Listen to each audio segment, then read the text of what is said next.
Now then, people, welcome back to the Just Joe Football Show. And I apologise for being late again. My dog's had a bit of a mad one. I've been out for food, come back, and he's been sick like 4 times. So I've had to quickly run around the house, spraying stuff, spraying his pen, making sure he's okay. So that's why I'm late. I don't know why Corey's late. Like, he has no laptop, excuse. mate. You know, every single week. I thought it's on charge. It's all nice and done, and I got up and it was like out of charge. I was like, brilliant. But... Nightmare. Yeah, But typical me. as always, though, Corey, always the case. Oscar, you have power as well. You have power in your house. You know, last time, obviously... Makes a nice change, mate. It makes a nice change, to be fair. Dear me. Missed the Barcelona game as well because of that. Oh, no. Fuming, mate. No update on Javiesta TV then after that one? No, it's... that might happen again, but probably not. And we've got Matt as well. Matt is going to be joining us.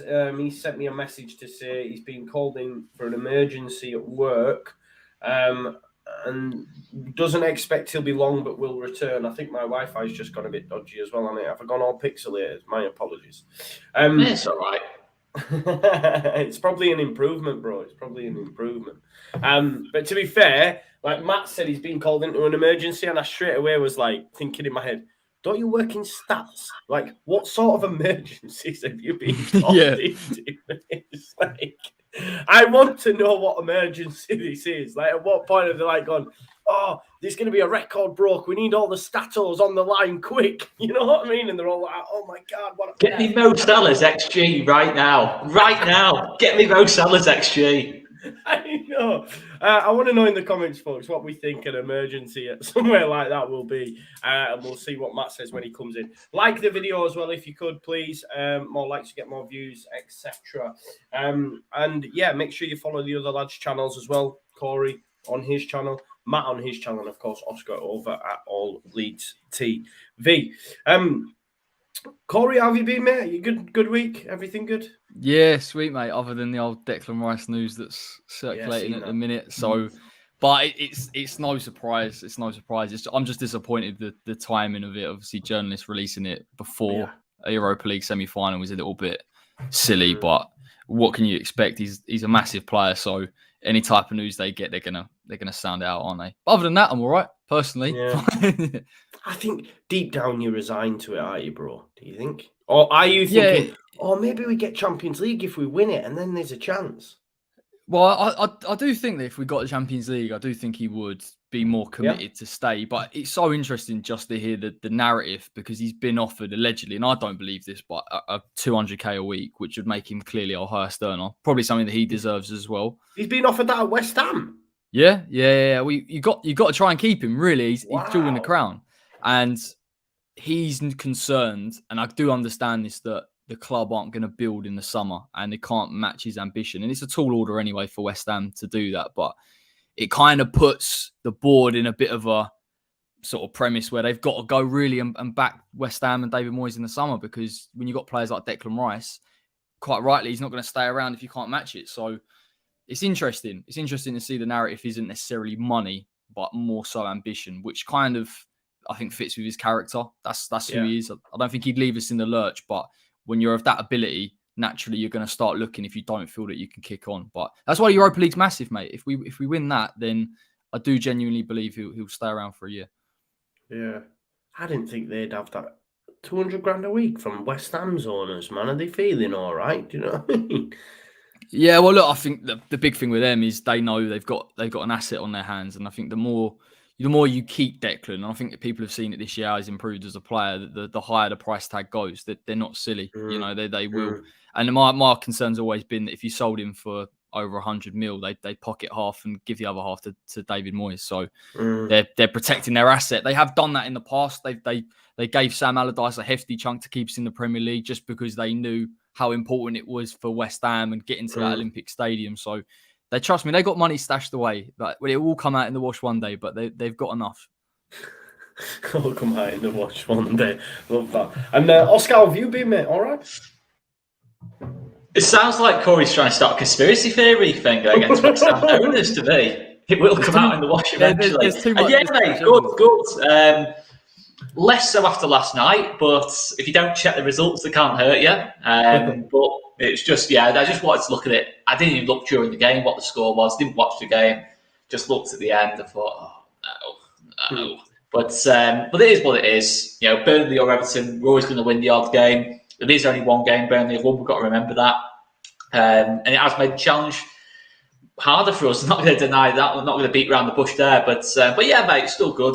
Glad to have us back in action now. No more watching these other teams, seeing what they can do. Because you got to remember, we've still won 3 out of the last 4. I think people forget that. I know we've not played for a while. The gap's closed, but that's not our fault. That's just down to Southampton being shit. West Ham bottling it on Sunday. Apologies, fellas. Burnley are all of a sudden. What happened there? What happened there, mate? Have you seen us after the Europa League? Like, I think our record after Thursday night football isn't great. But Burnley impressed me last night. I don't know if you two saw it, but I did think they do look a little bit more dangerous, at least. Southampton were poor, granted, but they should have been about 4-0 up in the first half, I felt. Do you think he gets a job to the end of the season, this Michael Jackson, it's brilliant, isn't it? I think he might as well. They've definitely got it's weird. There's a Dyche team there, not just personnel-wise, but how they're playing. But they're just a bit more aggressive, and they just got a bit more of there's a bit more intensity in their play. And like when you look at it, I thought Dwight Mill played well last night. Weghorst is a threat from set pieces. They have got enough to make it interesting. But if I was you, I'm looking at Everton, because Everton must be looking around now, thinking, "Hang on a minute, we've got Liverpool on the weekend. This is dangerous." Well, if Richarlison doesn't get that scuff goal at the end of that game against Leicester, they're in the bottom 3. Do you know what I mean? Because Burnley would have surpassed them on goal difference. So that Richarlison goal was massive. Anthony Gordon's as well against Man United was deflected. They've had a lot of luck. It is a lot of luck. You're right. We'll start. Let's have a little more in-depth chat about the relegation dogfight then before Matt gets here, because I want to chat to Matt about Tottenham and the top 4 and that a little bit later on. But Corey, as a neutral, how do you? Because I'm still okay. Like, obviously, last night's result, Burnley did look decent. I think Southampton were just so bad though, like really, really bad. But they do look a little bit more expansive, you could argue. I felt, Dwight McNeil, I thought was really good. Like you've mentioned, just to I felt Cornet was okay, I guess. But I don't know. It's mad because we all said you sack Dyche, it's game over. Yeah. Sack Dyche, it's game over, but it actually might work to their benefit. But Everton have got Liverpool at the weekend. They're not winning that. They've then got Chelsea. I'd argue it's them really that are in the biggest trouble at the minute. I think for me as a Leeds fan, until we drop into 17th, I'm not concerned. I still think at this stage 5 points is a decent cushion. I think. Where's your head at, mate? Because I said it was the bottom 3 was done. I'm now starting to think actually Burnley could get out, maybe. Yeah, I said the same. I said I thought you were clear, because I mean when you looked at it on paper, you thought 8 points is a lot for a team to make up. But I think what benefits Leeds massively is Everton's fixture list. I look at their fixture list and think I'm not sure you can get that many results to get you out of it and to put pressure on you. And I also think you'll be able to put some results together between now and the end of the season. So I think you'll be all right. But don't get me wrong, if I'm a Leeds fan, I'm looking at it thinking it's a bit edgy, because if Burnley start picking up points and all of a sudden it becomes tighter, then you do start to naturally worry. But I genuinely didn't expect Burnley. I thought they did okay against West Ham. It kind of maybe put it down a little bit to fatigue or how we played after the Europa League. But I was quite impressed, if I'm honest. They were effective. They went back to what they're good at. I think the fullbacks getting forward as well. I thought Connor Roberts was really good when he came on, and the goal that he scored. So I do think when you actually look at it, they have got those match winners. But Everton are in big trouble, much more so than you, because I just don't feel that they're going to pick up enough points. Yeah, I agree, man. I think. What do you reckon to Burnley Wolves this weekend? Burnley at home? Do you think they get 3 points in that? I think they can edge a point. I definitely think they can. I definitely think they can do something. I think they can make it really difficult for Wolves. The only thing I'd say about Burnley to watch out for is they do still look quite vulnerable from set pieces. Southampton had a couple of chances where I thought he should have done better there, or they've had a bit more freedom than I'd expect. But that it's a weird old team. Like, you know, when you see teams that have been together for so long, they just feel like, and they've got Ben Mee on the coaching staff at the minute, which is surreal enough as it is. They just know their roles. They almost lead themselves. So, yeah, I got a feeling they'll get out of it. Hopefully at Everton's expense. Listen, I'm all right. I think we'll be all right. Now, I think when you set your stall out, people think you can't change your opinion. I will just caveat this. As soon as we drop into 17th, then it might be a different conversation. You know what I mean?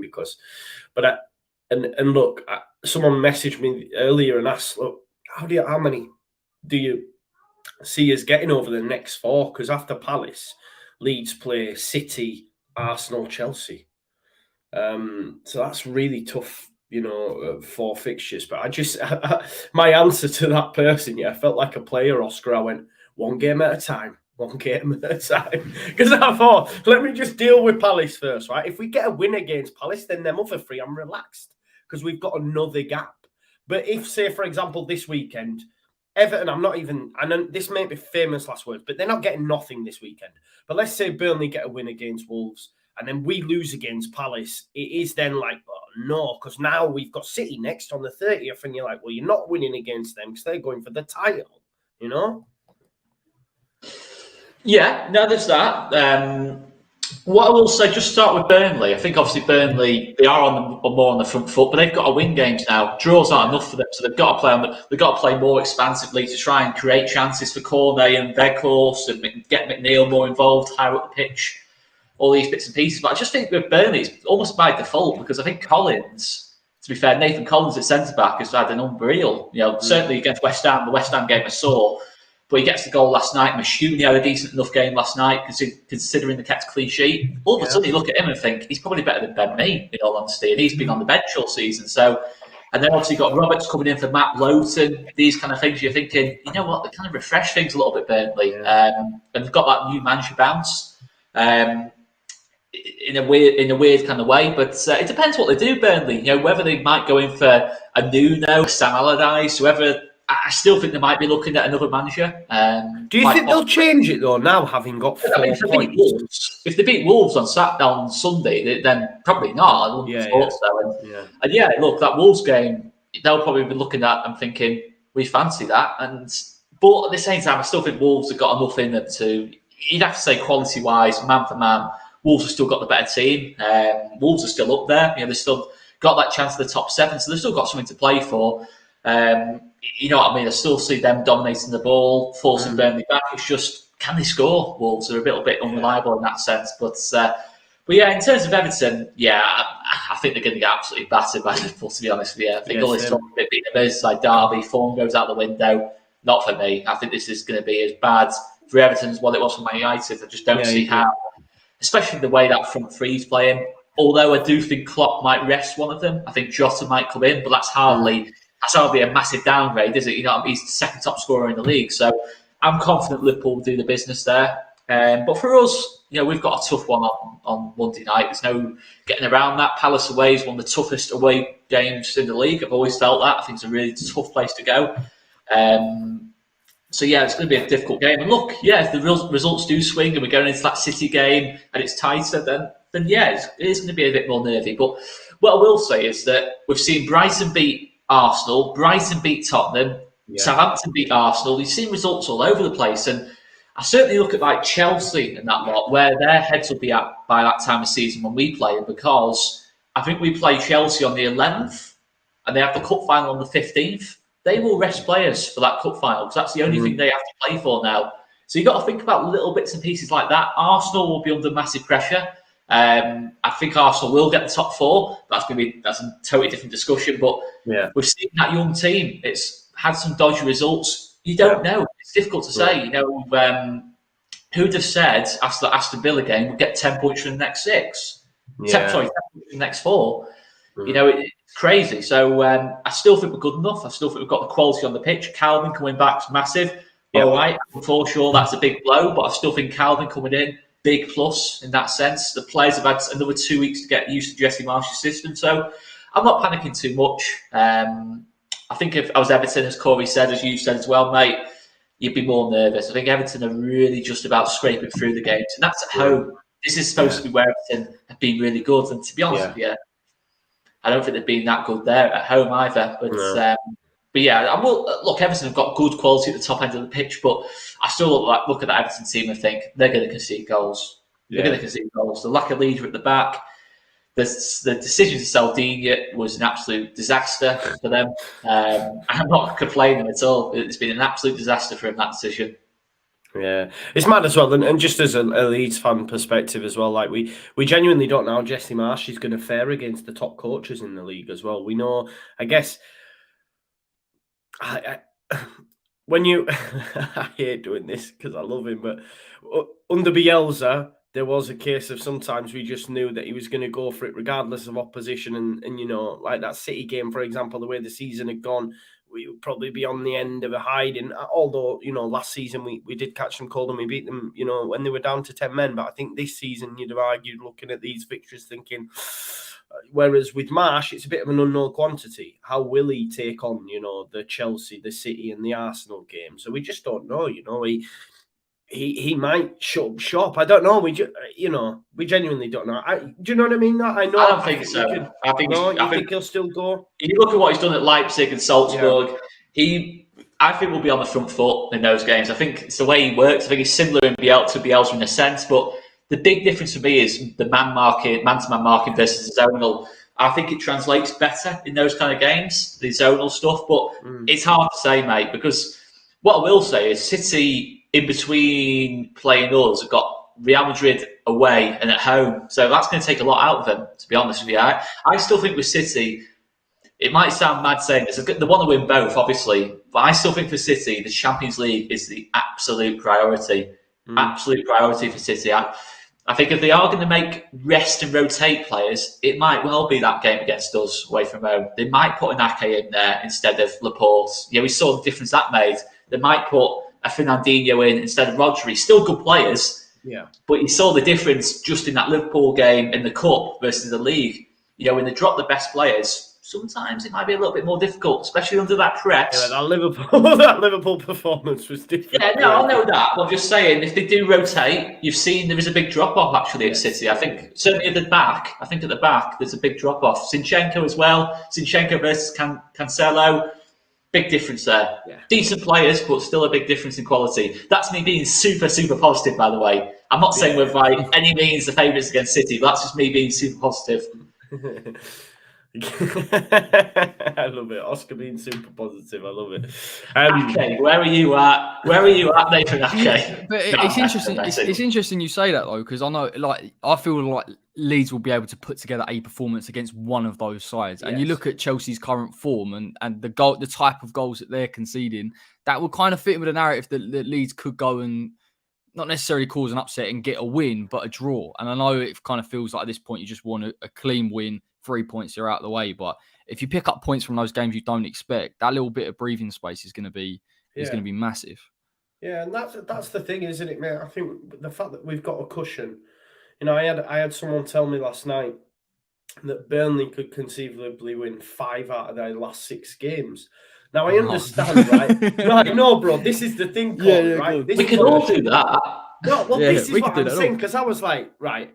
So the only one he said they were certain of losing against was Spurs, and I was like, so let me just say, right, they're not even certain to lose that. They won 5 though. They're right. They've won 5 all season in 32 games. Yet Leeds fans, and I'm not having a go at anyone. It's just I get it's hard to look at your club objectively, but they're convinced everyone else is going to win all their games and we're going to lose them all, kind of thing. And I get it, but it's like Burnley are suddenly just winning 5 out of 6 games when they've won 5 out of 32. It's just not going to happen.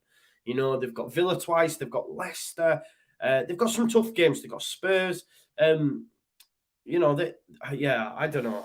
They could, but that's not football. Do you know what I mean? Exactly, like things happen and teams dip up and down. It needs both to do it as well.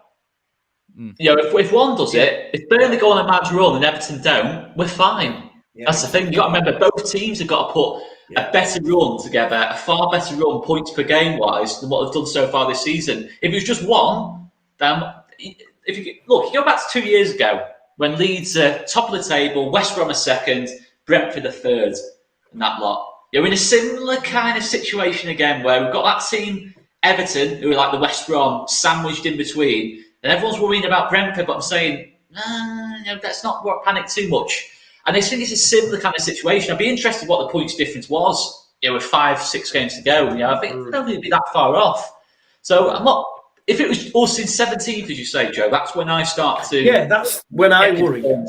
Yeah, same. That's when I worry. Like people say, "Oh, well, the gap's close to this," but until we drop into 17th, like spare a thought for our good friend Mike at the Blue Boys Network, who says, "Look, it'll be 7-0 at the week, and we're finished up the glorious championship toffees." He did tell us, I think, Corey, on Monday night or Tuesday, whenever it was, he said if they don't win that Leicester game, he thinks they're done. He said it had to be a win. Can I just say as well, Everton and Burnley have took the exact same amount of points from the last 6 games. That's how mad it is. Sorry, not the last 6 games, from the last 2 games. Both have took 4 points out of the last 2. And you see, obviously, the Everton side of it's really negative, and the Burnley side's really positive. Everton have drawn with Leicester. Leicester are going to probably finish 9th, 10th in the table. Yeah. Burnley have beaten a really, really piss-poor Southampton team at this moment in time. You can't just take one game out of it. That's what I'm saying. You can't just take one game and say Burnley are all of a sudden going to do this, this, and this. They might well do, but I think it's getting a bit carried away on Burnley. Yeah, no, I agree. And look, Everton have Liverpool and Chelsea up next. Chelsea game being at home. There is a little bit thing of me that I think maybe they get something in that Chelsea game at home just because of the Lampard. They're at home. Lampard was sacked. It wouldn't surprise me if they maybe pulled a rabbit out of the hat with that one. I can't lie. You know how football works. Like Lampard against these, they've sacked him and now he gets a win and it's at home. But that Liverpool game, as I say, I think Liverpool will be out of sight within the first 20 minutes. It genuinely could be a cricket score. I think it was the biggest away win in like 50-odd years at Goodison previously this season. So at home, at Anfield, they're absolutely going to trounce them. Luis Diaz is going to be running at Seamus Coleman. Yeah. That's all I need to say. That's all. Forget about all the other players. Luis Diaz is going to be running at Seamus Coleman. I'm fine with that. Yeah. Were you going to say something, Corey? Yeah, I was just saying it was scary. So I know how poor Man United are, but it was scary with Liverpool playing through those gears and then almost being so complacent to the point where they thought this team can't touch us, and they made their own errors, and then they sort of got it together towards the end, 30 minutes, and they scored another 2. So I wouldn't be surprised in this game if they go all out first 30. Clearly, they'll be able to put goals past them, and then they'll start to rotate. They're on a different planet. It's probably the first time I've seen Liverpool really have genuine squad depth. I know they talk about players coming in, but for me, I'm not saying they're like for like in the players, but they've improved in the midfield. Thiago's is just a different class, and they need that type of midfielder. Mate, he was unreal against Man United. Oh, mate, honestly, Thiago's one of them players where you watch him play, and I know people are so into stats and what's he done and how's he affected the game, but some of his playing through the lines and the technique on the passing is just that you can see it's a level above. Yeah. Yes, it is class. I just think about Turkish man in the Big Six when he said he was called him a flop, mate. Dear me. Oh, it was brilliant, man. I just know he's never going to live that. Gary Neville as well. Gary Neville when he said Bayern Munich don't sell good players. Yeah, exactly. It's brilliant, isn't it? Matthew, welcome back, mate. You've had a haircut. I have indeed. Yeah, I've decided to signify my hopes for Tottenham's top 4 with my hair, and that I've a lot less than last week. But aside from that, we're doing well. Can I ask as well? Obviously, you don't have to divulge if it's personal or anything, but what kind of emergencies go on at a stat-based work? You'd be very surprised. And I will tell you after the stream. But okay. While we're on air, I'll just say Leeds are fine. They're safe. They're staying up. Okay. I look forward to finding that out. But we've done relegation. Just to get a quick answer from you, Matt. Obviously, Burnley beating a really poor Southampton side. The Leeds United need to be worried. Is it Everton? Who goes down for you currently? Currently for me, it's still Burnley. When you sack a manager, more often than not, you're going to have that bounce afterwards. And if we're to believe that there was some players in the dressing room that wanted him gone, I mean, that you're going to get that natural reaction, that natural bounce. But yeah, Burnley, it's just not in their squad. I think they're gone. I think Everton will pick up a victory here or there towards the end of the season. And like I'm saying all along, I think you guys are fine. So for me, it's still Burnley heading down there with Watford and Norwich. But look, I mean, if they turned it around, I wouldn't. I'd enjoy seeing Everton go down just because it's a giant killing. It's a big club going down. Nothing against Everton. If it was, if it was another big club down there, if it was West Ham, I'd enjoy that for other reasons. So it's not a good example. But I don't have a big club going down. No, I think Burnley are gone. Whereas if Spurs went down, no one would be bothered. It's not really a big club. Oh, mate, I'd have a party in the street if Spurs went down. Do you just come on here to get abused at this I'm point? joking. Is that the only reason I get the message every week, Joe? I love you, man. I love you. Let's talk about top four. We've been waiting for Matt to arrive. We can do a bit on each, but I want to start with just Manchester United because there's loads I want to get into, right? Obviously, we discussed... I thought this was the top four section. No, it is, right? It is. And the reason I'm going to say it is because obviously after they've beaten Norwich, Oscar, I was saying I was a little bit worried that maybe they could end up doing it. And then obviously they play Liverpool and get absolutely spanked. But there's so much. I want to get your opinion. So apparently Lingard has come out and said this Arsenal game is a free hit for Man United.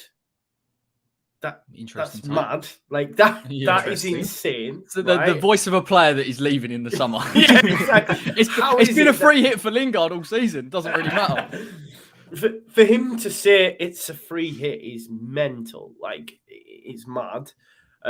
You've got Eric Bailly on social media saying that he should be starting, replying to fans who's saying, what was that thing you added in earlier, Oscar? What? It said, so it was a Man United post on their official Instagram, and someone replied underneath saying, oh, please, please, please, Varane and Bailly tomorrow. And Bailly replied underneath it with a emoji and said, and something else. Yeah, please, Fawad, or something like that. I don't know if I remember rightly. And then obviously there was a what do they call it, where you've got to sign a petition going round to have Harry Maguire removed as Manchester United captain. Like, I feel bad for him at this point. I genuinely feel bad for him. There was one petition to reopen. Joe, when he got accused of assaulting someone in Greece, there was a United fan signing a petition to get that case reopened, so he'd have to end up back in jail in Greece. It was absolutely shocking. Like, just going too far. It's a joke. That's too far. But honestly, right, because I said at this point, yeah, when I seen that petition for him, I'm saying at this point, leave, mate. Leave. Like, regardless, just cut your ties, mate, and leave, because it's never going to work. And I had Leeds fans responding me, saying to me, would you have him at Leeds? Would you have him at Leeds? He's not a bad centre-back. I'm not having that he's a bad player, right? I'm not having it. He was in the team of the Euros, man. He was good at Leicester. He was, there were a number of clubs that were after him. So would I take him at Leeds? I'll say now, yes. I think he would do well at a number of football clubs. It's just not.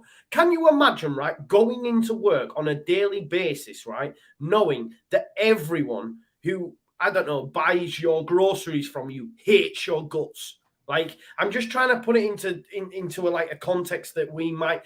How can you not, like? Imagine waking up and seeing that your football club, who you captain, the whole of the fan base are getting like signatures, try and get you ousted. I just don't see how they can expect him to perform at a level. Mentally, the guy must be done. Why is it him, though, is what I don't get. I'm thinking, yeah, exactly. There's a lot worse performing players. Well, all right. There's other players you can target. There are other players, yeah. It's because he makes all these calamities in it, like when he's kicking Ronaldo in the head or he's biting Bruno Fernandes's forehead or whatever it is. It's like, I think you throw that one in, mate. yeah. There's one where he bites someone with Pogba. Where's that come from? You bit Pogba. I've seen that. No, didn't he just throw his boot up in the air and scrape Pogba on the back? No, of this the is head? a few weeks ago. He bit someone. He bit him. Oh, did he? Oh, all right. Well, Yeah. was he like going up for a header or something and he missed it? I'm gonna find it while you Sorry. have a chat. Let me find it while you have a chat. See, everyone's laughing because at this stage it's like, oh my god. I'll find that while you have a chat. Someone talk. Would you take him at Tottenham, Matt? No. Really? Over Dyer? No. The back three? No, not a chance. I mean, I think the way United tried to play against Liverpool is a similar way to the way our defence plays. And he was completely out of step. I think, look, he would have done better if he'd been in that centre-back role. I think the idea of putting him on either side when ultimately the worst trait he has is his pace. I don't think that would work for him, but no, we try to play a high line. We try to win headers. We try to win games of football. I personally don't think he fits into that philosophy and all that. No, not a chance would I take him. Oh, and just let me add as well, I forgot. Sorry, just a point while I'm looking. Maguire had a bomb threat as well. Yeah, that was absolutely disgusting. Come on now. Yeah. I kind of think that could be a turning point. Well, I thought it would have been a turning point in him for like kind of all this targeted abuse that he's getting. Like, you know, as a footballer, it's completely wrong. It shouldn't happen, but you're going to get some abuse online no matter what player you are, no matter how good or bad you are. There's going to be some idiots out there who think it's okay to abuse you or your family or whatever online. But to go that far is absolutely appalling. It's disgusting. And I kind of felt people, it's going to sound weird to say, but the casual abusers, the one who just put it out on social media as if it's nothing, I kind of thought they would realize, okay, this has gone a little bit too far now. We need to rein it back. But apparently not. It's still going. He's still getting different things thrown at him online. It's I kind of agree with you, Joe. If I were him, I think what's the point even trying to be here? Yeah, just leave. Yeah, no, it's disgusting. I can't imagine what he's going through. There would be clubs who want him. I'm telling you now, people will mock him and all this lot, but there's clubs who would take him. You would take him, wouldn't you? 100%. Yeah, I know it sounds awful now because of how poor he's playing, but I've seen him for England, and I genuinely believe in enough that he's a good enough centre back. I just think he can't. The Manchester United fans, not all of them, but some of them have crossed the line. 100%. It's gone now, isn't it? It's too far. To do that, irrespective of how he's playing, he's still a player at your own club, and there is a limit that you have to really follow. And I think when you start getting to past that, you've got to start questioning: do you actually support the club or not? But however, he's a player that is really, and has, for me, always struggled with the captain's armband at Man United. He struggled with the pressure of being their club. I think system-wise, he's never suited what Manchester United want to be in terms of possession-based football and high line. He can't do it. But I think now he needs to start looking at his career and saying, and the only thing with Maguire, the only thing I will say about him is, I don't know if you saw his interview with Sky, but they were asking him about his form, and he said, I wouldn't have been picked in this team if I wasn't good enough. And I just thought, you're still not really accepting that your performances have been poor. And that's the only thing for me. So it almost for me feels like someone needs to sit down with him and say, we need to take you out of this situation. And we need to kind of, take the pressure off you, because it's just been a bit of the whole move's been a calamity, to be honest. Yeah, it shouldn't really gone to Man United. Nah, it's a mad one. And obviously the PR machine that is Manchester United quickly try and spin it around. I reckon as soon as that loss against Liverpool, they were like, Ten Hag, can we get this move forward ASAP so we can have some positive PR? And obviously, Oscar, they've confirmed that deal. Do you see Ten Hag coming in and maybe getting rid of Maguire? Could that happen? I don't know really, because it's hard to say. I think there's no way you'll start next season with Varane and Maguire as your centre backs. There's not a chance. I just can't see that being the case. He will sign at least one centre back. He's been linked with Timber, who's currently already at Ajax, Justin Timber. So I don't know. I look at Maguire and think in a semi-decent system. You've seen what he did for England. The thing is, he's watched that game against Liverpool. He's having to cover his whole midfield. There is no midfield in the whole team. Matic can't run. Pogba's decided, basically, nah, you're all right. After 1-0 down in 10 minutes. Picked up an injury in that, to be totally honest with you. But then you look at it and think, they're so open, it's just absolutely insane. They're trying to play a high line, there's no pressure on the ball. Thiago's just running rings around them. And it's just absolutely crazy. I genuinely don't think any defender would look good in that Man United system, because it's just mad how everything's 1v1. It's just so open, and I don't think there's other than Van Dijk, I genuinely don't think there's a defender who could cope in that system at this moment in time. But It's an interesting one with Ten Hag. I just have a feeling he'll stick with Maguire, Rashford. How old is Maguire? Is he 29? 29, 30, I think. Yeah, maybe with his age, that's less likely. But I think certainly the likes of Rashford and Sancho, he'll probably stick with them. But maybe Maguire being a little bit older, he might ship him out. I think it's a 50-50. He won't be the captain, though. I think the captain's armband's probably getting taken off him, to be totally honest with you. I think I'd be surprised if he is still captain. But yeah, we'll wait and see. Wow, I'm just looking. Yeah, he is 29. Apparently, I'm just looking as I googled it. Apparently, he's been dropped for the Arsenal clash in wake of the bomb scare. That was an hour ago.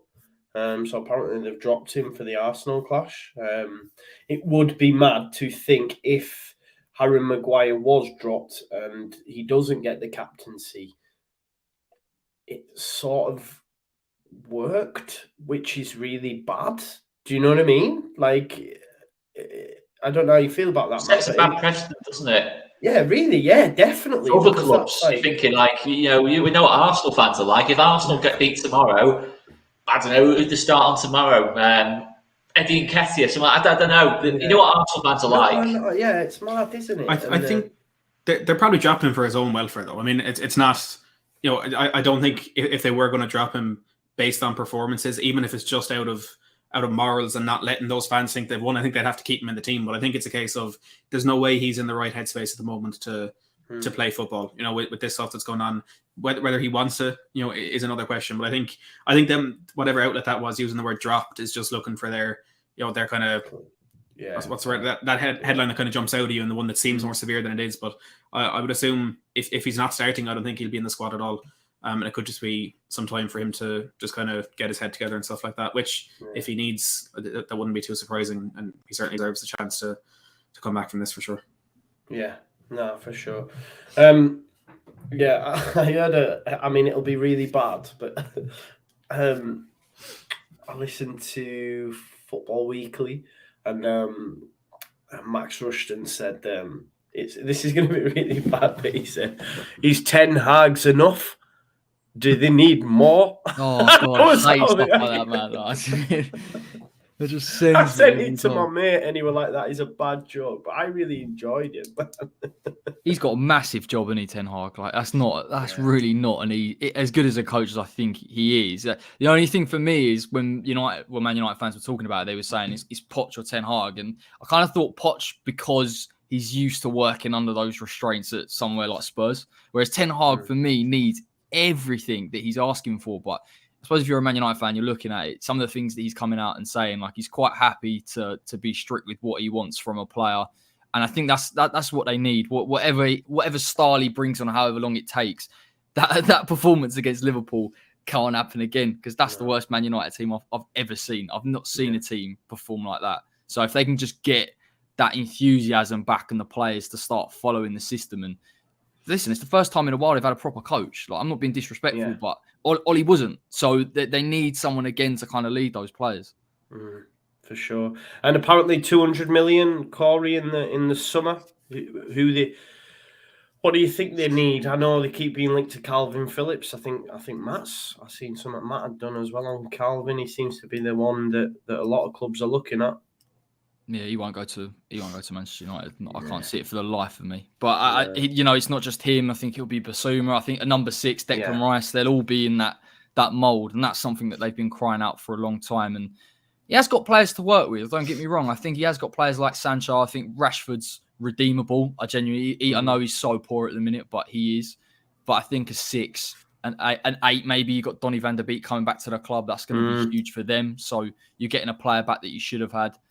Centre-back will be big on the list. And even if it isn't a centre-back to necessarily start, there'll be pressure on Harry Maguire, even if they can't shift him. Yeah, it'll be interesting to see what happens there. Now let's talk about the North London clubs, Arsenal and Tottenham Hotspur, in that race for top 4, because it does look like it is going to be either one of them. I'm so looking forward to that derby because I feel that could decide it. Like the way that Sky have held onto it for ages and said, right, let's find a place where we can pop this. They've just put it in the most perfect place, haven't they, really? And it's going to be all eyes on that for the top 4. But Matt, I mean, what a result for Arsenal, obviously, on that losing run. And we even I started to think, oh, Arteta, like, and you know, I like him, and I think Arsenal fans are a bit too reactionary with him. But for them to go and beat Chelsea 4-2, it's really like put it, I guess, back in their hands a little bit. Obviously, yourselves getting beat by Brighton after they were beaten by Brighton. Like, yeah, what's going down, Matt? How are you feeling about it all? I hate football. Let me just get that out there first of all. And that derby, I hope it's settled either way before that derby. Whether it's for them or it's for us, I just hope it's settled because I can't. Not for the neutral. That's going to be amazing. Yeah, right? You know? No, we don't care about the neutral. We don't care about the neutral. I hope it's all settled.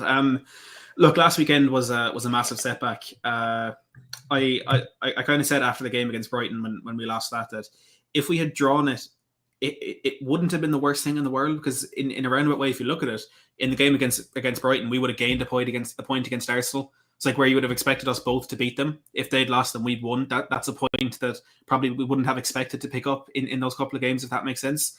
So the fact that we conceded that late winner was a massive, massive hammer blow to not even just our top 4 hopes, but the mentality and the momentum that we're trying to carry into the next couple of games. Look, it was great to have Arsenal then lose to Southampton, but from those 2 defeats, for Arsenal, it was a good defeat in that they were the better team. They created chances. They were unlucky. They got Forster on a fantastic day. For us, we deserved to lose it. We didn't have a single shot on target. We didn't have any clear-cut chances. That was a game that we deserved to lose. So from the Saturday, I think it swung back in Arsenal's favour with that.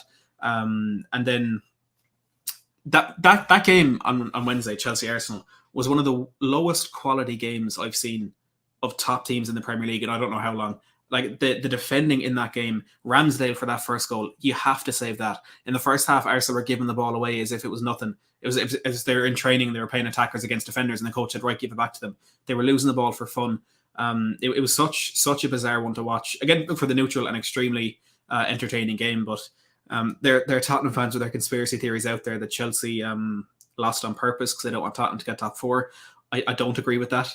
Just get that out there. But it kind of I think that was a 6-pointer in the top 4 race. In that if Arsenal had lost that game, it wouldn't really have meant anything. Because I think from a Tottenham perspective, when I'm looking, as I do every day now, looking at the fixtures that are left for the rest of the season, that was one that I'd identified as where Arsenal would drop 3 points. So I felt like if they'd lost that, it wouldn't really have mattered, because that was what we expected anyway. And when everyone's doing their calculations and they'll win this, they'll draw this, they'll lose that, that was the game we had down for them to lose. So I wouldn't really have cared if they lost. But the fact that they went there and won and played quite well in the second half, and Eddie Nketiah getting those 2 goals, that's massive for them, because his confidence going into the rest of the season, where they've been struggling to put the ball in the back of the net lately, will be a massive one for them. But their running is tougher on paper.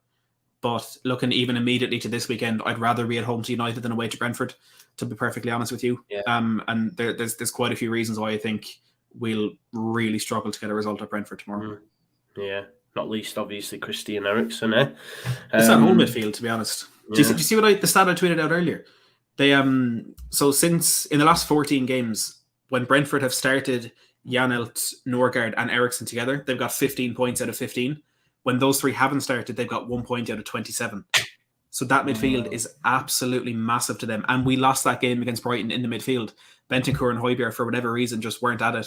And Mwepu, Caicedo and Basuma absolutely ran that midfield. We couldn't get any possession in the central areas. We couldn't play it in between the lines. There was no space for Kane to drop back.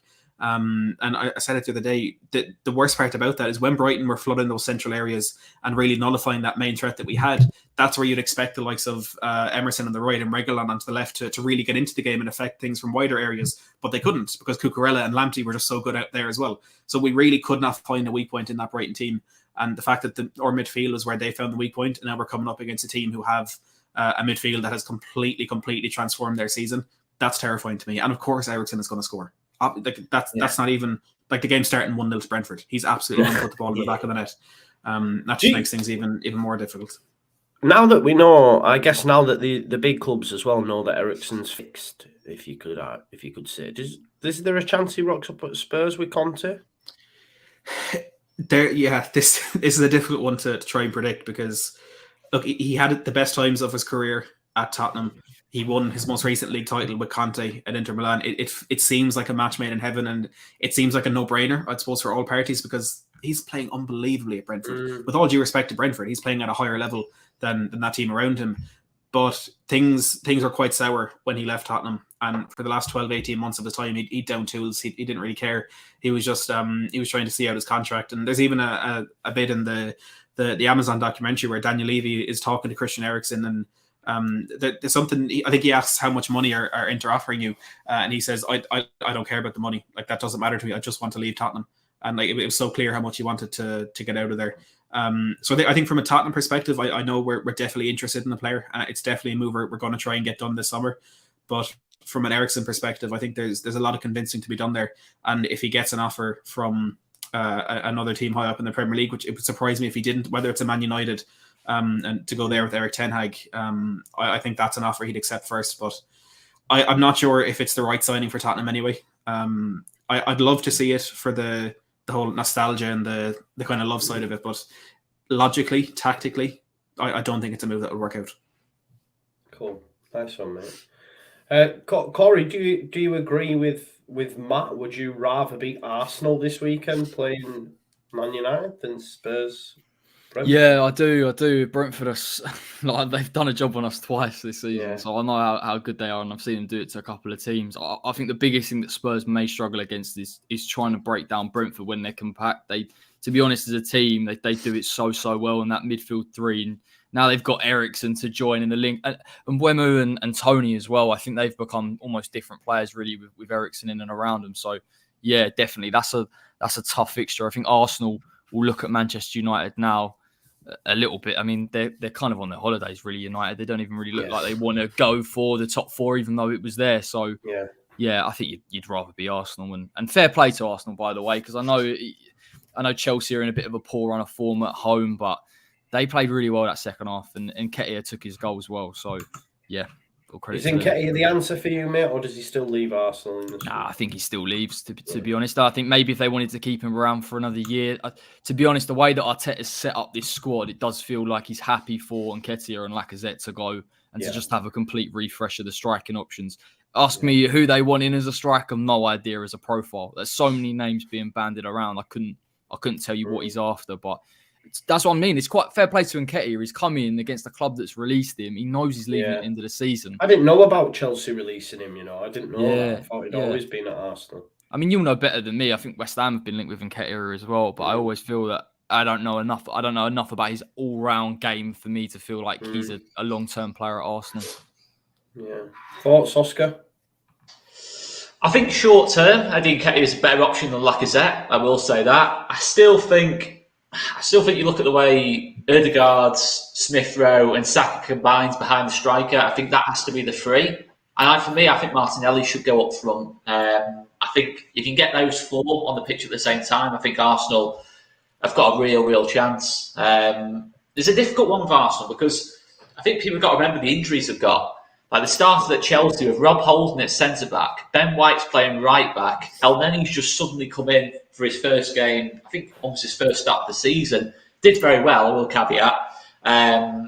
They've got some big injuries. Tavares playing at left-back is nowhere near the quality of Kieran Tierney, so they've clearly been hit pretty hard. But I'll still say with Arsenal, they played well. Despite the Palace game, they were poor in that Palace game, but Brighton, really look at the game. Really, on the day they probably win the game. Brighton scored 2 wonder goals. Southampton, they totally dominated. That was absolutely mad how they didn't win that game. Never mind draw it, how they didn't win that game. And Chelsea, I disagree with Matt a little bit. I thought the goals were very well taken. I know there was some silly mistakes made in the game, but certainly that Smith Rowe goal for the second, I thought was a really nice worked move. But it's 50-50, I think, for that top 4 spot. I think Arsenal played a better football. I don't think there's much. I think Arsenal played a better football. But Tottenham, they can win games in moments. Tottenham can play absolutely awful for 80 minutes in the game. Kulusevski, Kane, Son can win the game in seconds, kind of thing. I think it's far better than what Arsenal are operating with, to be totally honest with you. Certainly Son and Kane. And obviously, they've got decent backup in terms of Lucas as well off the bench, and Bergwijn, I think, is decent little backup off the bench too. I mean, Tomiyasu coming back's a massive one. Cedric's just not good enough for Arsenal as a right back. He wasn't particularly great at Southampton, so that sums that up. So Tomiyasu's a big one to come back in. It means Ben White can move back in. Their build-up plays better. Their defence is a lot better. I think they've only really started to concede goals since Tomiyasu came out the side. I think he's been quite an underrated player this season. But Arsenal can control games, can outplay teams for fun. I think they do most weeks, to be honest. I think they're one of the best footballing sides well, they are for me the best footballing sides outside of City and Liverpool. But Tottenham, until they recruit, are always going to win games in moments. They can't really control a game from minute 1 to 90. I think even that Villa game, the 4-0 game, Tottenham were not good in that first half. Yeah. Reece had to make some big saves. They go 1-up, the game opens up, and in that, as soon as you go 1-0 down to Tottenham, you're in big trouble because Son and Kane can just smash you on the counter and you're done. You are done in that sense. So I think it's really close. It's a flip of a coin, to be totally honest with you. Probably still slightly favour Arsenal because I think they're playing better at this moment in time. They've got Tomiyasu to come back in. Nketiah's made a good start. Arteta has finally seen the light about Lacazette. Lacazette has just been nowhere near at it this season, to be totally honest with you. So yeah, I'd favour Arsenal, but it's 55-45 either way for me. It's really tight. Yeah, no, that's fair. I did see this from Terry Flowers from the Terrace. Apparently Arsenal being linked to Gabriel Jesus today. I don't know. There's no sort of link or anything as to where it's come from, but it's an interesting one. I mean, that'd be a decent fit. That I think if you're Gabriel Jesus, you're looking at it and thinking you kind of want to play every single week now at his age. He's kind of been the bit part player at City for probably most of his time there. He's always been second fiddle to Aguero. Even now, I think he's good enough for Arsenal, to be honest with you. I think he's good enough. He's a different kind of player to Abraham and Tony, who I think have been linked as well. He's not going to be able to hold up the ball like those two. I still think Tammy Abraham's probably the most natural fit for them. But what about you've just mentioned Tony there. I was listening to something earlier. Apparently, it's a deal that Newcastle could see him returning to Newcastle in the summer. Good signing. Yeah, I thought he hates Newcastle though. I think he hates every club, doesn't he? The way he goes on about Brentford anyway. Him up and getting rid of I'm pretty sure. But I think that's soon for about if Mike Ashley's not about and he wants him and but I'm pretty sure. I might be wrong. Tony did score against Newcastle. I'm not sure if it's at home or away. Yeah, and celebrating in front of them because I remember a lot of Newcastle fans that I follow on Twitter were going absolutely crazy about it because he went and celebrated in that lot. So football fans don't forget. That might be. He hates Brentford, doesn't he? Yes. Yeah. I don't know. That's the only thing. That's what makes him good, though. I think that his mentality. I absolutely love his mentality in his interviews and that lot. People, he's not going to be everyone's cup of tea, but I absolutely love that about him. To be fair, he's got that little bit of arrogance, and he obviously has massive belief in his ability. You know what I mean? Because he's not arsed kind of thing. So that's fair. Like John B says here, Oscar is seldom wrong. To be fair. I don't know about that. I can't go on with that. Yeah, and Kunku at Leipzig. I mean, wherever he ends up, they're going to get an absolute baller, aren't they? Let's be honest. But what about Bundesliga tax, though? Won't be the first time. No, that's not a bad take. It's not the first time. He's a good player. I think he's a very good player, but it's took Sancho. I know Werner's playing very well now. Havertz might just take a season. Yeah. What about Haaland?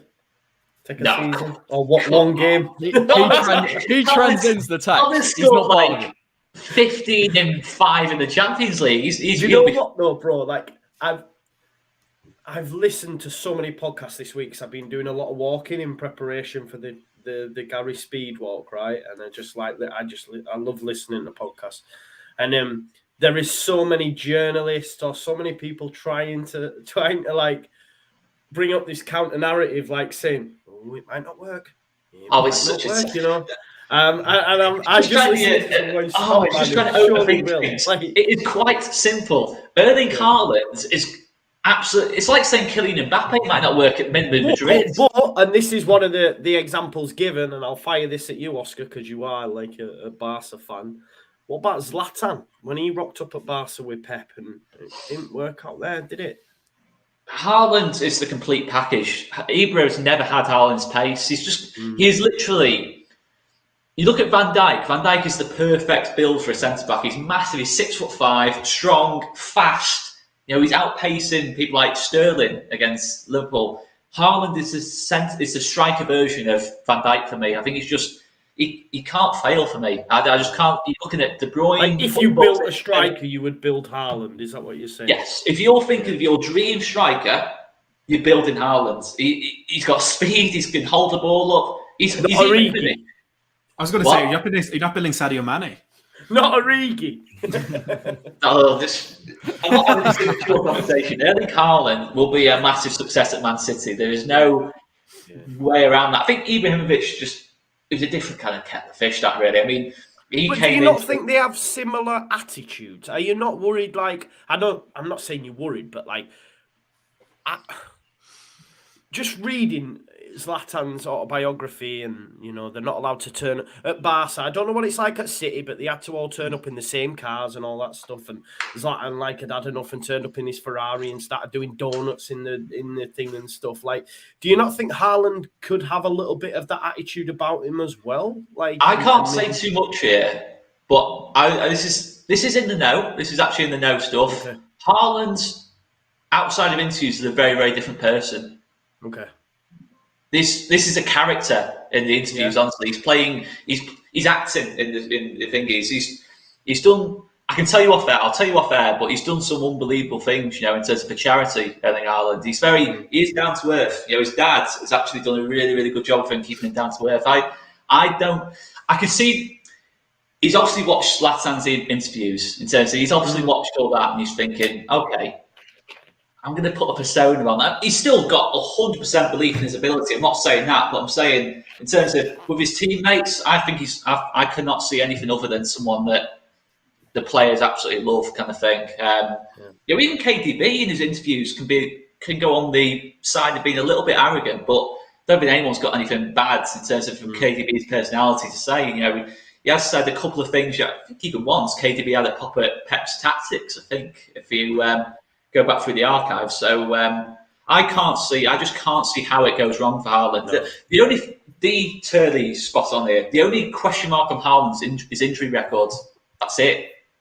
He's just got a very, very dodgy injury record at the minute. That's something that I think that's part of the reason why Barca really backs off is because they haven't got anyone else to play up top. If Haaland's out, they're going to have to put all the eggs in that one basket. You're thinking if he's injury prone, there's a bit more of a question mark. But for City, they can just put Foden in there or Bernardo Silva and put a false nine in there instead. So I just think only City were the team that were equipped to take that risk on him, to be honest. And also, haven't they signed Alvarez as well?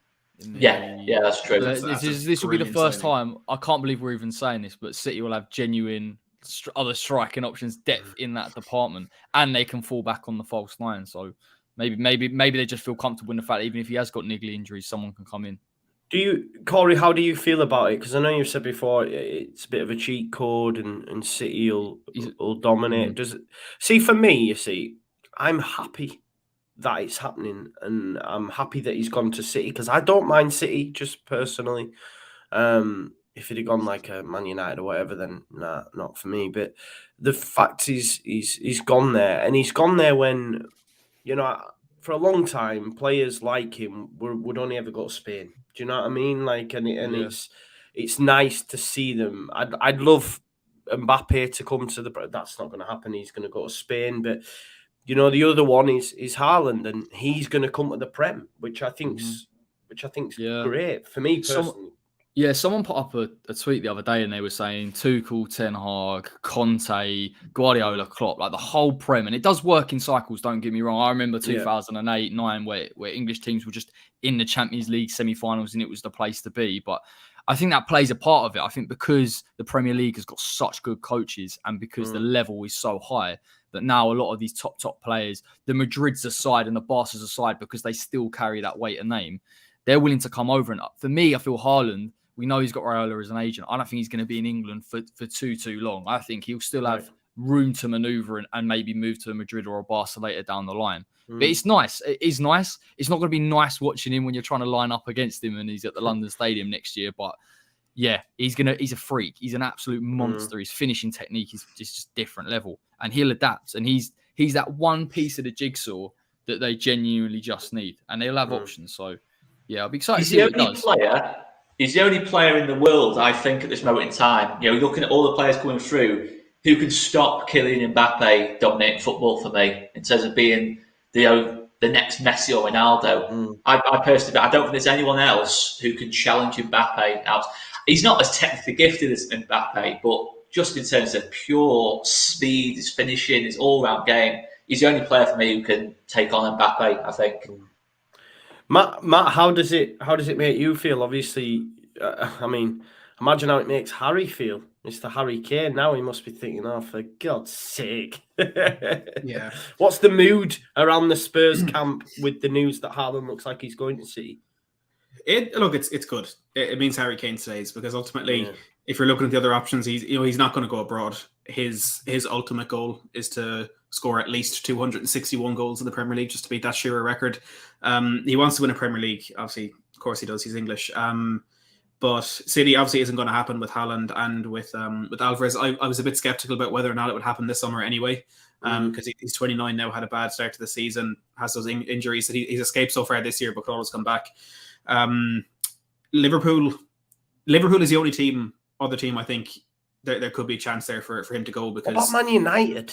I was just about to say, Ronaldo thinks Man United. I've said this. Like Erik Ten Hag's football. No, I'd be worried, to be honest, Matt. Not a chance. The only way he'd leave Tottenham is to go somewhere to try and win a league title. There's absolutely no way. There's no reason. There's no sign that going to Manchester United will in any way further his career. It's simply not going. United are in another situation now where they're starting this brand new era where they're going to push on. Look, Ten Hag is a fantastic manager, but he'll be gone in 18 months' time, because already we're hearing he's won this battle to get Steve McLaren and his coaching staff. If he hasn't even rocked up at Carrington for his first day, So will Conte.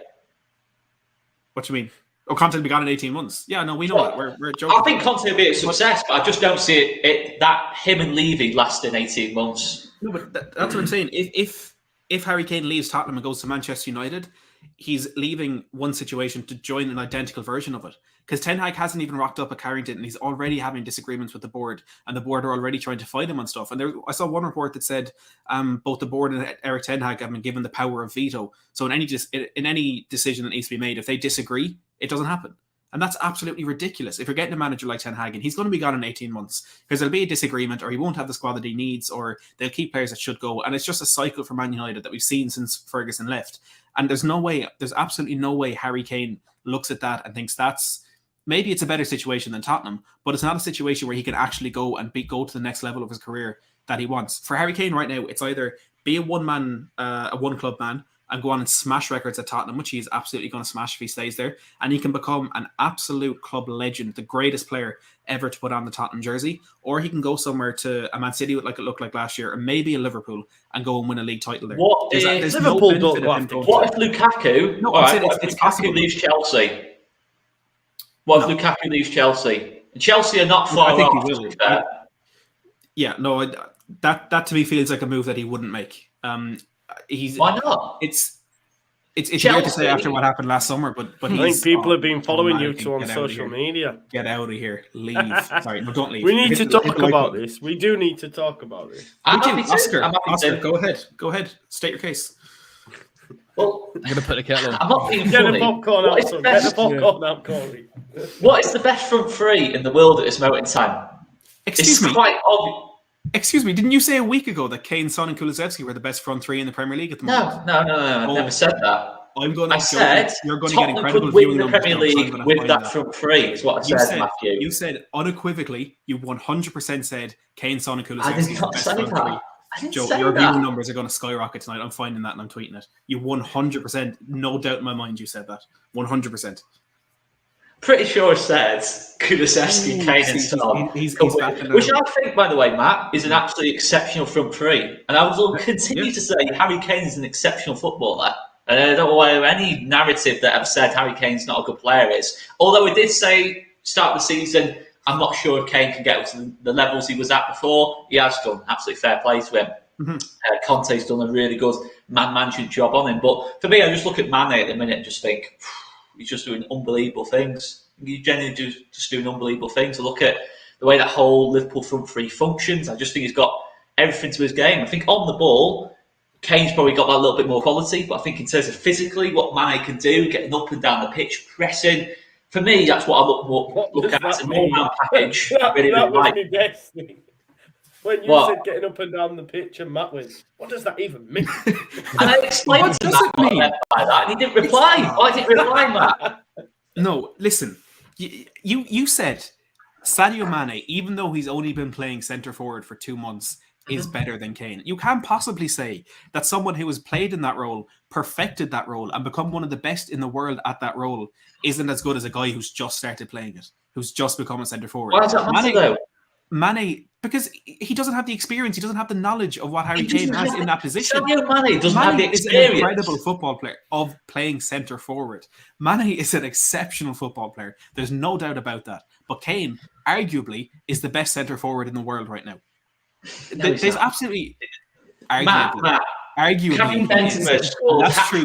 Champions League matches. Karim Benzema scored hat-tricks in Champions League matches. Let's just calm down a bit there, mate. You're proving my point here because you're arguing. And I don't like Real Madrid. I don't like Real Madrid, but I've got to admit, Karim Benzema is at another planet to Harry Kane, to be totally honest with you. And I think Harry Kane's world class. Okay, when you're done trying to change the subject. Harry Kane. You just said Harry Kane's the best in the world, and I've just shut you down there. I said arguably. Harry Kane is a better finisher than Sadio Mane. Harry Kane is better in the air than Sadio Mane. Harry Kane links up with the fellow players in his front three better than Sadio Mane does it. Harry Kane is a better focal point for a team than Sadio Mane. Harry Kane has more experience playing in that role. He scores more goals, gets more assists. Any attribute you want. Was he a better focal point versus Brighton when you're under the cosh? Well, no, because he wasn't a focal point. He was playing number 10. Why is he playing number 10? Why is he not playing through the middle as a centre forward? We couldn't get the ball up the pitch. We were looking for someone to be that man in the middle of the park. All right, then, Matt. Okay. In the back and the front. And Harry Kane. Why talk about big games then? Also good at Harry Kane performs in the big games when it's mattered.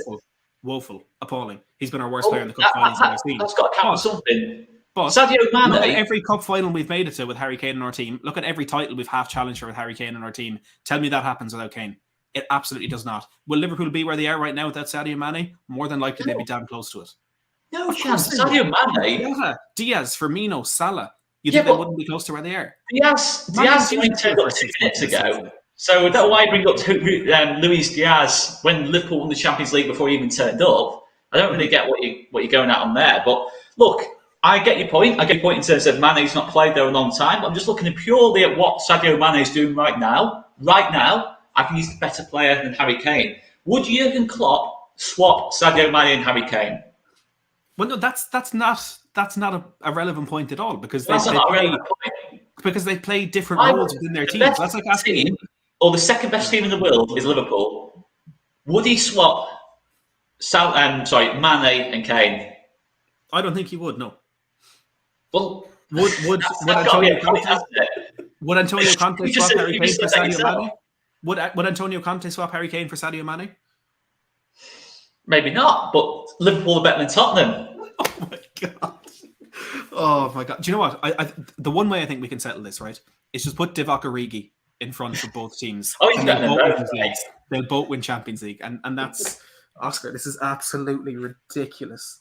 I just don't see how it's that ridiculous an argument. Harry Kane only turned up the second part of the season. I think Harry Kane, by the way. I think Harry Kane, to be totally honest with you, Matt, and I think you would probably agree with yourself, is too good for Tottenham. If I'm being totally honest with you, it'd be a travesty if he doesn't win the Premier League title. It would be absolutely ridiculous. Probably one of the best players to not win the Premier League title, to be honest with you. But yeah, I just think, looking at it right now at this moment in time, looking at what Mane's doing in that Liverpool team, looking at Liverpool's form since Mane went up top, that's another important point. Salah's been poor second half of the season. Diaz has only just come in, not played every single game. Jota's dropped off second part of the season. The big man up top has been Sadio Mane, who's delivered. His goal record through the middle has been absolutely sensational. You look at what he's done at the AFCON for Senegal, winning them the African Cup of Nations. He's had an unbelievable season. There's a reason. There's a genuine pace at the minute. Is the reason Sadio Mane is ahead of Harry Kane is because of how good he's been in the last 3-4 months. But if you look at the stats on the Premier League in terms of goals, assists, goal contributions and all that, Harry Kane is top of the list and Sadio Mane doesn't even make it on. I don't see how that's an argument. Sadio Mane has been incredible this season in the league. But what you're saying is over the last couple of months, what Mane's done when his players are... And Mane doesn't take penalties either, I'll just caveat too. How many penalties have Tottenham had? We barely had any penalties. I'm just saying, Matt. You can bring in all these stats. Stuff that don't make sense, Oscar. That's the problem. Mane is playing through the middle for the team that's, I'd say, probably better than City at this moment in time. It's probably going to come out with more trophies than City come the end of the season. Not by a lot, but I just feel there's going to be. But I don't know. I just think Sadio Mane's a top player, and that's just my deal. I'm not going to argue that much about Harry Kane. I think he's a fantastic player, and people have got really heads up about me saying someone who's been absolutely phenomenal second part of the season is one of the best players in the league. I just don't see.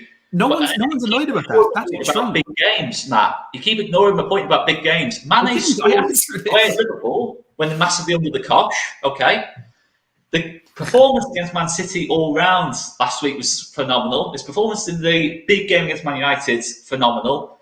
Mm-hmm. His performance is even on the left wing, phenomenal. Kane just doesn't have that, for me, doesn't have that catalogue of big game performances. I'm not blaming it on Kane, but I think if you're the best striker in the world, you've got to deliver more often in the big games for me. Corey, deciding vote. Oh, it's Harry Kane. It's Harold. Unfortunately, of course. No, listen. I've got loads of reason to dislike Harry Kane, but he's very, very complete as a centre forward, and that would, if he was just an out and out number 9, I'd kind of go. I could get it was a little bit more competitive, but I think as a 10, he's a brilliant 10 as well. So yeah, you can have that. And I hate it. Like, honestly, I'd love to just hate him and even him to be awful. But I was even backing him when he was poor earlier in the season, saying he would come back and he would get there eventually. Yeah. So. Oscar said he was finished. Remember, he was done. Weetabix ankles. I've totally admitted that. And Conte, man management's been phenomenal with Kane, no doubt about it. You can't tell me, right? Okay, you're having to go with me now. You can't tell me Kane. No, you can't tell me he's playing well under Nuno. I was just about to say that he was probably the poorest I've ever seen him under Nuno. He was appalling. He should have been dropped. He shouldn't have been anywhere near that squad. But I don't see how that's relevant really, because Mane was terrible the first half of the season as well. Well, not terrible, but he wasn't anywhere near the level he's at now. No, that's fair. That's fair. But his assist for the second goal for Liverpool was unbelievable. See, I didn't know he had that in his every week. Yeah. Kane does that every week. No, I know. I'm just saying, though. There's that. I've just said to you, Matt, I think Kane on the ball is better than Mane. I think he's got more to his game. But just look what Mane does off the ball all round. I just think that appeals to the top level a lot more, to your Klopps and that lot more for me, personally. Sadio Mane? No. He's the best player in the world. I don't argue that much of it. It's just my opinion. I think looking right now, if I'm Harry Maguire, who's panicking me more if I'm coming up against him, Kane or Mane? But that's because Harry Maguire's weakness is his pace, and you're picking the faster player there. All right, anyone. The majority of centre-backs are more worried about Kane because he can be the one that unlocks them, or he can be the one that scores a goal. So can Mane. I think it's. I'm not sure why the deciding factor here is what he does. The only person who's got really freaked out about this is Matt. He's just gone like, "What an absolute disgraceful thing to say!" And I'm thinking, "It's disgraceful." Like, Liverpool are on course for a quadruple, and the guy who's playing centre forward to him, and he's a big part of that, is in the team. I think, is it that controversial to say he's one of the best players in the league? And probably the best in his position. I don't think it's that controversial a thing to say. It is. Fair enough. He says Joe's trying to avoid giving his target. I'm here on pure vibes, bro. Oh, you fence sitter. At least get off it. Come on, mate. I'm the Ole Gunnar Solskjaer of this group. These bring the knowledge. I'm just here for the vibes. Do you know what I mean? Don't worry about me. Corey, West Ham.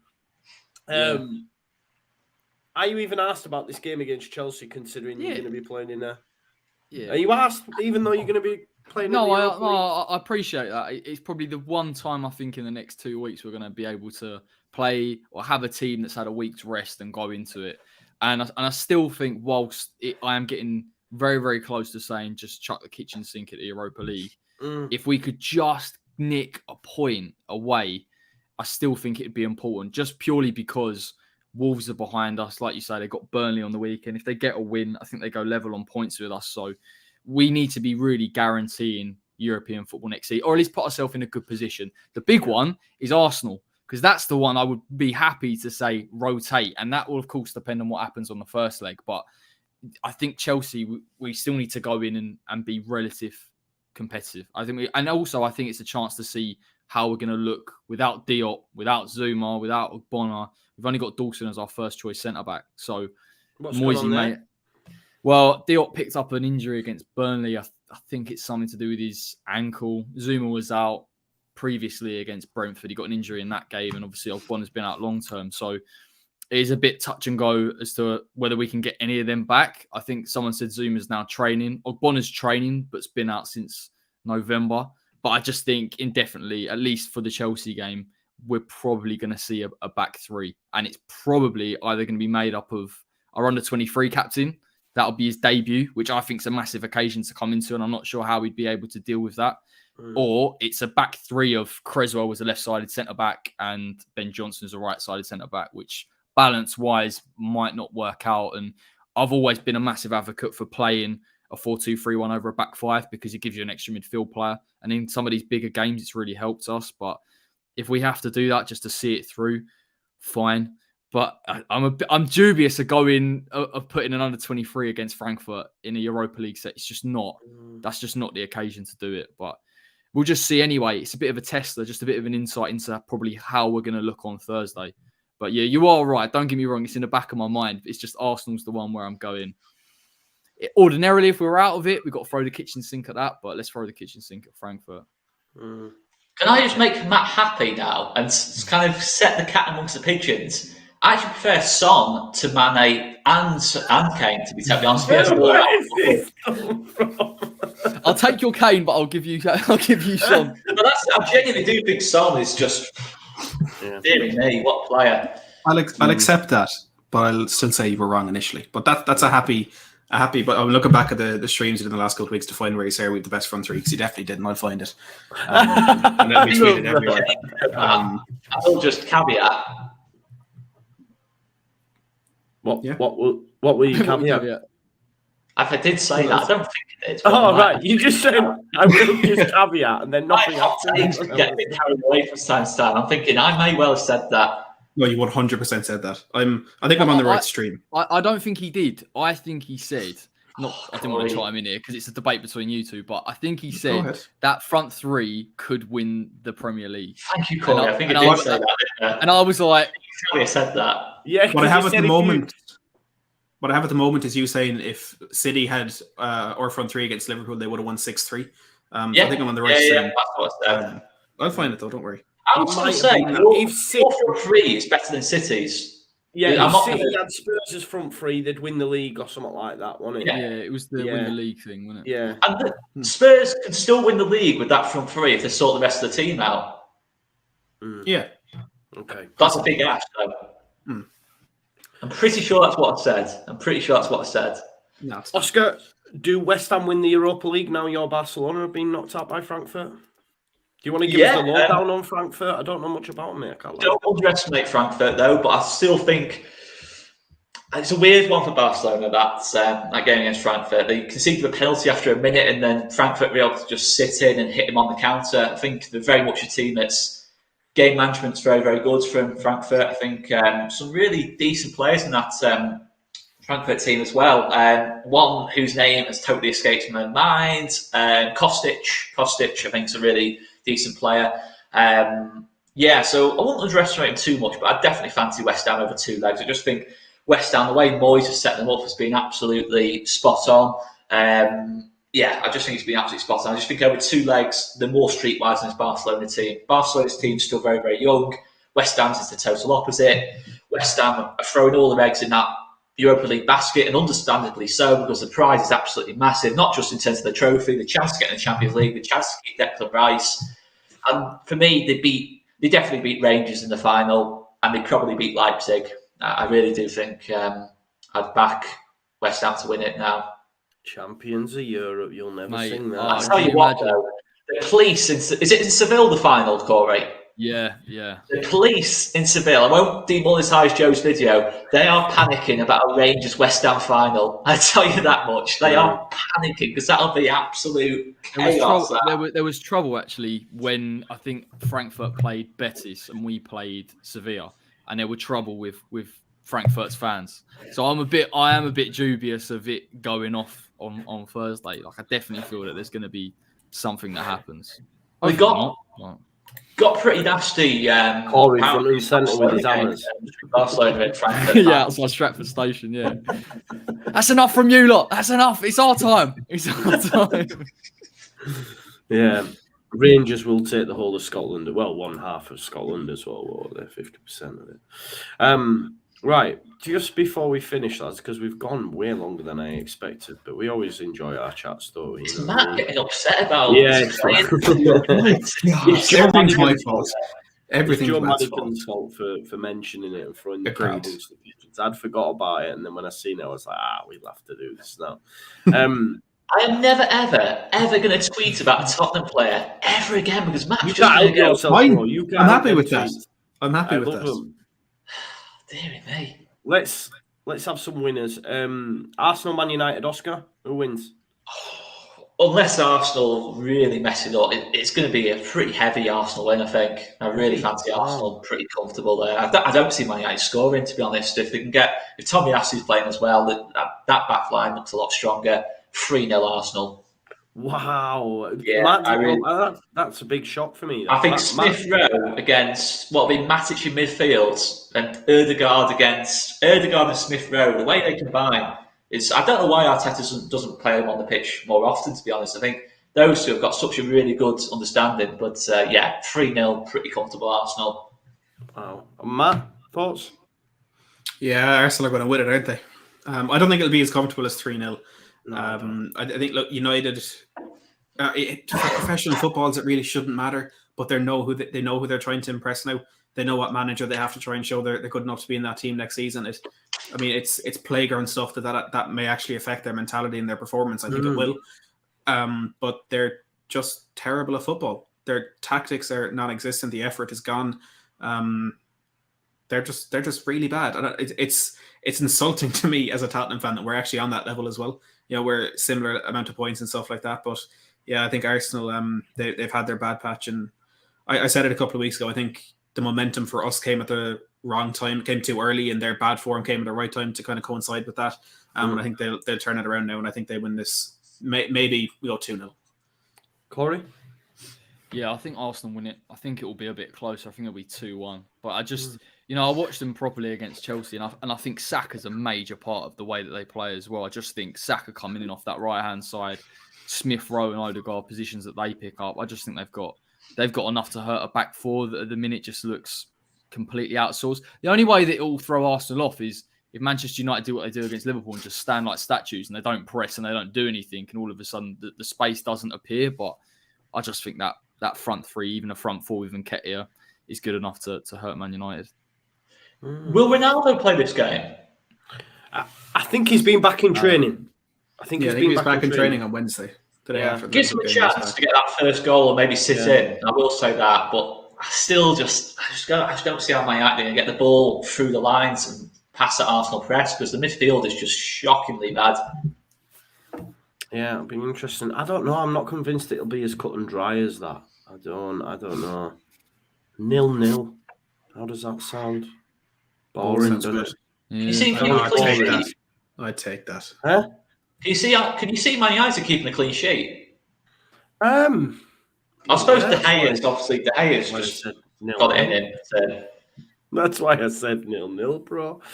Or De Gea, like 10 out of 10, monster class. Yeah, or maybe Maguire gets dropped and apparently he's the problem and it just solves all their problems and Man United win because Maguire's not playing, and then... Well, Ronaldo was the problem one week. De Gea's the problem. Who keeps him in most games? Maguire's the problem. I mean, it's almost like there's not one player who's like a scapegoat. It's just like they're all absolutely terrible, bar one or two. Let's get a score prediction for Liverpool Everton. I'm going 4 for Liverpool. 6. 6. Wow, that'd be nice, wouldn't it? Corey? 6. Yeah, 4-0 Liverpool. Matt? 5-2. 5-2. 5-2. What, you think Everton will score? Yeah, score no twice. Goals, yeah. Yeah, that's why you said it. I think it's one of those that Liverpool might get a 3 or 4 goal lead, get a bit complacent, open up at the back a little. They may overcommit forward. I think there's a lot of emotions in this game that aren't in a normal game. Liverpool fighting for the title, potentially putting Everton back in the relegation zone, depending on how Burnley get on. I think it'll be a bit of an enigma, but Liverpool will come out on top in the end. Can you imagine being an Everton fan if they do get relegated the same year that Liverpool won the quadruple? Oh, God. You might as well just turn in the club. Do you know what? It's a conflict. I don't mind Everton, and I think it'd be sad for them to go down. But then I look at Fat Frank, and I just think, can you imagine him being relegated? Genuinely. Oh, it'd be beautiful. You know what? As I was saying, I was listening to something the other day, Football Ramble this time, and there was a guy on there trying to say that Lampard had done a good job, right? And and they went, and they'd said, okay, so he took them from 16th with, say, 4 games in hand to a point above the relegation zone. And then he said, and now Frank's got them in 17th with 1 game in hand with a point above the relegation zone. So I was saying out loud to myself, he's took them backwards again. Oh, I love so it. even if they stay up, right, it will be heralded as a Frank Lampard masterclass. Oh, he's kept them in the division. And he'll have took them backwards. Let them do it. Let them do it. Let them think he's the best thing since sliced bread. The mental gymnastics that these even if they journos stay do. up, Everton, and let's hope it's not at our expense, I still don't think they're going to kick on. I still think they're going to be in trouble. Yeah. It's going to be like Newcastle back in the day when they just kept flirting with it. You're not going to suddenly become a top 10 team just because they stayed up. I mean, they can't make any signings. I'm not. Lampard is not going to last at Everton long, even if he keeps them up, which he probably could do. It's not going to work out. That. How's Delhi getting on, Matt? Useless. Can't get in the team. Who? Look, it's really. I'm not going to start slandering Everton players because I'm just. Oh, I am on the shit. Matt, on a serious Look, note, if Everton get relegated and he plays that certain amount of games, will Spurs get the money for him, or does it only count for the? I don't know. It's a good question, actually.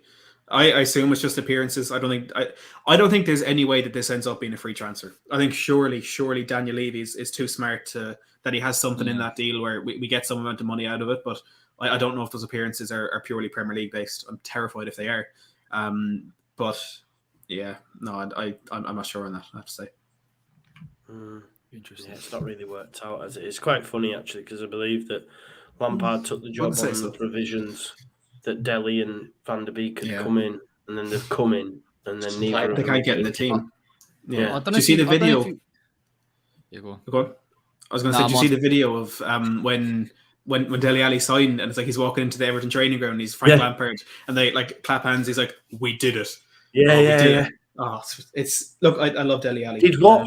What you gimp? Do you know what I mean? That's what I want to say. Oh, Lampard, what did you do? No, it's like it just strokes his ego, doesn't it? He just goes, I did it. No, we did it, but I did it. I'm Frank Lampard, so you came to. Do you really think as well Lampard will be living in Liverpool? But I bet he's travelling up every day, travelling up every day from London. He'll be still living at that Chelsea Pig or whatever that restaurant was called. What was it called, that restaurant? I think it was called. It was called something like that. Just imagine Lampard just sleeping. You should have said I can assure you that. What else do they say? He's from the what's he called? From the Redknapp family of managing. He says it's it was quite nice to hear, quite refreshing to hear someone actually be quite. The Redknapp family of managing. Well, only Harry's managed, hasn't they? No, but they were actually on our side, if you like, on it and saying, "Oh, he's from," because he were like saying, because he mentioned. I actually heard an interview the other day where your man Harry had mentioned that he sort of discovered Luka Modric kind of thing. Do you know what I mean? When he had him at Spurs and stuff, and yeah, as though he didn't exist prior to that. Do you know what I mean? So yeah, it was funny just hearing him speak about it. You'll have to give it a listen. I'm rambling now, much like the footy ramble anyway. So I think we'll leave it there. Make sure you check out Oscar on All Leeds TV, Matt on the Matt Hayes Tottenham blog, and of course Corey on his channel. Make sure you go on over and get Corey to 1,000 subs ASAP. Man.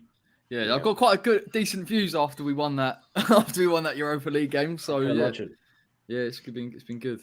Keep smashing it, man. Keep smashing it. I'm going to be back in the morning because I've been smashing the watch-alongs on the channel. I just enjoy doing them, so I'm going to be doing them. So I'll be back in the morning. So I'll be doing Arsenal Man United at 12:30. So if you're about, folks, join me. I'll also watch Christian Eriksen put a couple past Spurs in the afternoon as well, so that'd be nice. No, thankfully I won't. Yeah.